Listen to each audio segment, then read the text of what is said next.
ମହାନ୍ତ ସାରଙ୍କର ୟୁଟ୍ୟୁବ୍ ଚ୍ୟାନେଲକୁ ସ୍ୱାଗତ। ଆଜି ଆମେ ଆଉ ଏକ ଭିଡ଼ିଓ ଦେଖିବା, ଯେଉଁ ଭିଡ଼ିଓରେ ଆମେ ପୂର୍ଣ୍ଣ ସଂଖ୍ୟାର ବିଭାଜ୍ୟତା ସମ୍ପର୍କରେ ମୌଳିକ ଧାରଣା ଦେବା।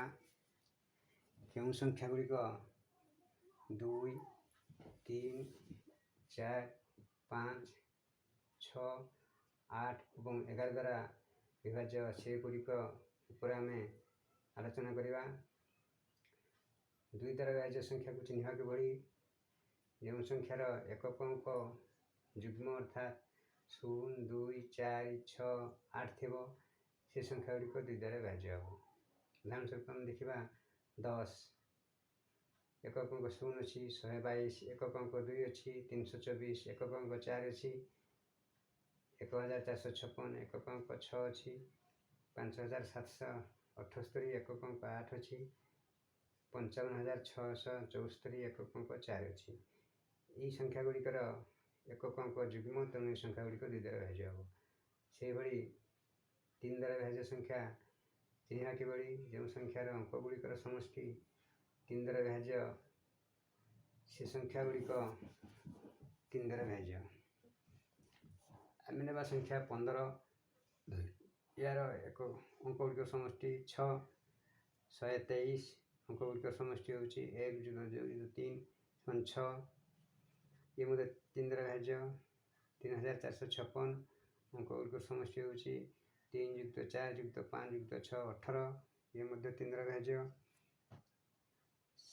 75831, ଏହାର ଅଙ୍କ ଗୁଡ଼ିକ ସମଷ୍ଟି ହେଉଛି 7 + 5 + 8 + 3 + 1 24, ଇଏ ମଧ୍ୟ 3 ଦ୍ୱାରା ବିଭାଜ୍ୟ। ତେଣୁ ଏହି ସମସ୍ତ ଅଙ୍କ 3 ଦ୍ୱାରା ବିଭାଜ୍ୟ ହେବ। ସେଭଳି ଦେଖିବା 4 ଦ୍ୱାରା ବିଭାଜ୍ୟ ସଂଖ୍ୟା ଚିହ୍ନିବା କିଭଳି? ଯେଉଁ ସଂଖ୍ୟାର ଶେଷ 2 ଅଙ୍କ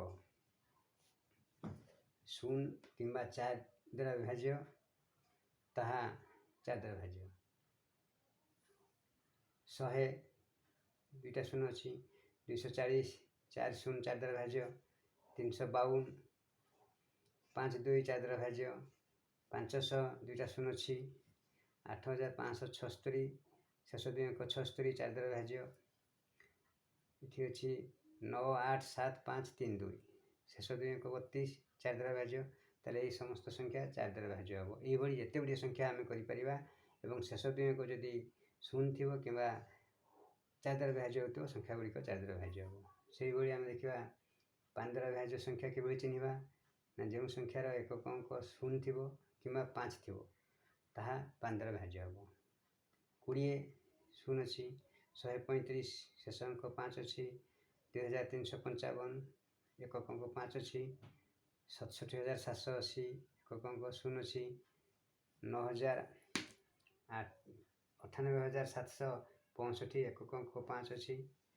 ଏହି ସବୁ ସଂଖ୍ୟା ଗୁଡ଼ିକ 5 ଦ୍ୱାରା ବିଭାଜ୍ୟ ହେବ। 6 ଦ୍ୱାରା ବିଭାଜ୍ୟ ସଂଖ୍ୟା ଜାଣିବା କିଭଳି?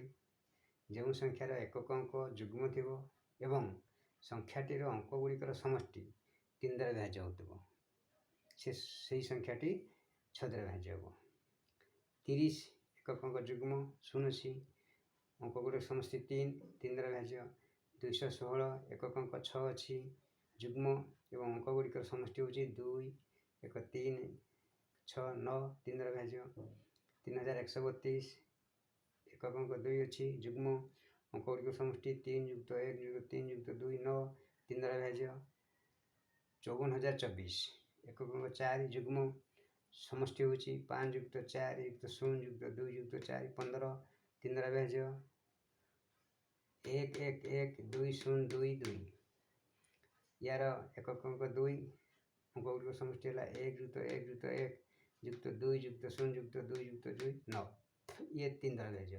ତେଣୁ ଏ ସମସ୍ତ ସଂଖ୍ୟା 6 ଦ୍ୱାରା ବିଭାଜ୍ୟ ହେବ। ବର୍ତ୍ତମାନ ଦେଖିବା 8 ଦ୍ୱାରା ବିଭାଜ୍ୟ ସଂଖ୍ୟା। ଯେଉଁ ସଂଖ୍ୟାର ଶେଷ 3 ଅଙ୍କ 0 ଥିବ କିମ୍ବା ଶେଷ 3 ଅଙ୍କ 8 ଦ୍ୱାରା ବିଭାଜ୍ୟ ହେଉଥିବ, ସେ ସଂଖ୍ୟାଟି 8 ଦ୍ୱାରା ବିଭାଜ୍ୟ। ଦେଖନ୍ତୁ 1000, ଶେଷ 3 ଅଙ୍କ 0 ଅଛି, ଏଠି 3128, ଶେଷ 3 ଅଙ୍କ 128, 8 ଦ୍ୱାରା ବିଭାଜ୍ୟ। 45312, ଶେଷ 3 ଅଙ୍କ 312, 8 ଦ୍ୱାରା ବିଭାଜ୍ୟ। ଏଠି 573864, ଶେଷ 3 ଅଙ୍କ 864, 8 ଦ୍ୱାରା ବିଭାଜ୍ୟ। ଏଠି ହେଲା 7 ଅଙ୍କ ବିଶିଷ୍ଟ ସଂଖ୍ୟା 3 4 5 6 7 5 2 ଶେଷ 3 ଅଙ୍କ 752 8 ଦ୍ୱାରା ବିଭାଜ୍ୟ। ତେଣୁ ଏହି ସମସ୍ତ ସଂଖ୍ୟା ଗୁଡ଼ିକ 8 ଦ୍ୱାରା ବିଭାଜ୍ୟ ହେବ। ଏଇଭଳି ଆମେ ଅନେକ ସଂଖ୍ୟା ପାଇପାରିବା। 11 ଦ୍ୱାରା ବିଭାଜ୍ୟ ସଂଖ୍ୟା କେମିତି ପାଇବା? ଯେଉଁ ସଂଖ୍ୟାର ଏକାନ୍ତର ଅଙ୍କମାନଙ୍କର ସମଷ୍ଟି ସମାନ ବା ଅନ୍ତରଫଳ ଶୂନ ହେବ ସେହି ସଂଖ୍ୟାଟି 11 ଦ୍ୱାରା ବିଭାଜ୍ୟ ହେବ। ଦେଖିବା ଗୋଟେ ସଂଖ୍ୟା ହେଲା 121। ଏକାନ୍ତର କିଏ ହେଲା 1 ଆଉ 1 ଗୋଟେ ଛାଡ଼ି ଗୋଟେ ତ ଏକାନ୍ତର, ତାହେଲେ 1 1 ମିଶିଲେ 2 ମୋ ସଂଖ୍ୟାଟି ହେଲା 2। ଏଠି ହେଲା 4 ଅଙ୍କ ବିଶିଷ୍ଟ 2 1 3 4 ଏକାନ୍ତର କିଏ ହେଲା 2 ଯୁକ୍ତ 3 5 1 ଯୁକ୍ତ 4 5। ଏଠି ହେଲା 6 ଅଙ୍କ ବିଶିଷ୍ଟ ସଂଖ୍ୟା ଦେଖନ୍ତୁ 5 7 8 2 2 6 ଏକାନ୍ତର କିଏ ହେଲା 5 ଯୁକ୍ତ 8 ଯୁକ୍ତ 2 କେତେ ହେଲା 13 2 15। ये ହେଲା 7 ଯୁକ୍ତ 2 ଯୁକ୍ତ 6 ଇଏ ବି ହେଲା 15। ଏଠି ଦେଖିବା 4 7 8 9 3 0 1 7 ଅଙ୍କ ବିଶିଷ୍ଟ ସଂଖ୍ୟା ଏର ଏକାନ୍ତର 4 କିଏ ହେଲା 4 ଯୁକ୍ତ 8 8 ଯୁକ୍ତ 3 ଯୁକ୍ତ 1 यार समष्टि है 16।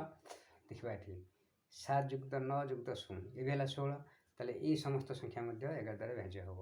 ये आम जिते संख्या आसिले जदि आम एकांतर संख्या गुड़िकर समष्टि को समान थी कि तार अंतरफल शून्य हम ताले आम जापर से गुड़िक 11 द्वारा विभाज्य हम। वीडियोटी केमती लगे लाइक करेंगे और शेयर निश्चित करेंगे और सब्सक्राइब करेंगे। धन्यवाद।